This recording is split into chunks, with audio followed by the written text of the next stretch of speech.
Radio صدائے حریت جموں کشمیر سے update کے ساتھ حاضر ہیں۔ غیر قانونی طور بھارت کے زیر قبضہ جموں کشمیر میں مودی کی زیر قیادت بھارتی حکومت کی طرف سے معصوم شہریوں کے قتل کا نہ ختم ہونے والا سلسلہ جاری ہے۔ بھارتی فوجیوں نے اپنی ریاستی دہشت گردی کے دوران گزشتہ ماہ جون میں 15 کشمیریوں کو بے دردی سے گولیاں مار کر شہید کر دیا، جبکہ رواں برس کے پہلے 6 ماہ میں 67 کشمیریوں کو بھارتی وردی پوش شہید کر چکے ہیں۔ مقبوضہ علاقے میں مظلوم کشمیری 10 لاکھ بھارتی فوجیوں کے رحم و کرم پر پڑے ہیں اور ان وردی پوشوں کو کشمیریوں کے قتل کی کلین چٹ حاصل ہے۔ مقبوضہ کشمیر میں جنوری 1989 سے جون 2021 تک خواتین اور بچوں سمیت 95,805 کشمیریوں کو شہید کیا جا چکا ہے۔ حق خودارادیت کے جائز اور قانونی مطالبے کی پاداش میں کشمیری عوام کو مجموعی طور سزا کا مستحق بنا دیا گیا ہے۔ خصوصاً 5 اگست 2019 سے مقبوضہ کشمیر میں خوف و دہشت کی شدید لہر پھیلا دی گئی۔ گزشتہ ہفتے بھی بھارتی وردی پوشوں نے سری نگر، کولگام اور دیگر علاقوں میں جعلی مقابلوں میں معصوم نوجوانوں کو شہید کیا۔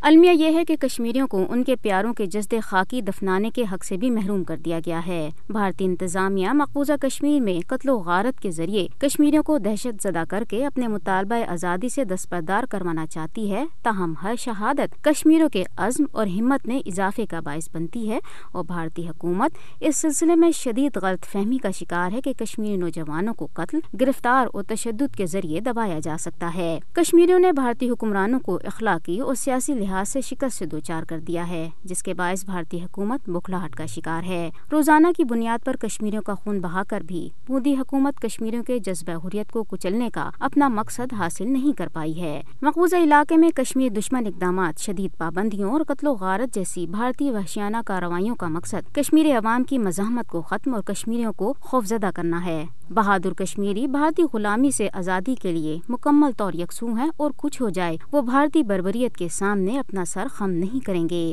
دنیا کو مقبوضہ جموں کشمیر میں بے گناہوں اور معصوموں کا قتل عام روکنے کے لیے مداخلت کرنے کی ضرورت ہے۔ اقوام متحدہ کو چاہیے کہ وہ مقبوضہ علاقے میں دہائیوں سے جاری بھارتی دہشت گردی کے خاتمے کے لیے عملی اقدامات کرے۔ فسطائی بھارت مقبوضہ کشمیر میں اپنی شکست کا مزہ ضرور چکھ کر رہے گا اور آزادی ایک دن ضرور کشمیری عوام کا مقدر بنے گی، انشاءاللہ۔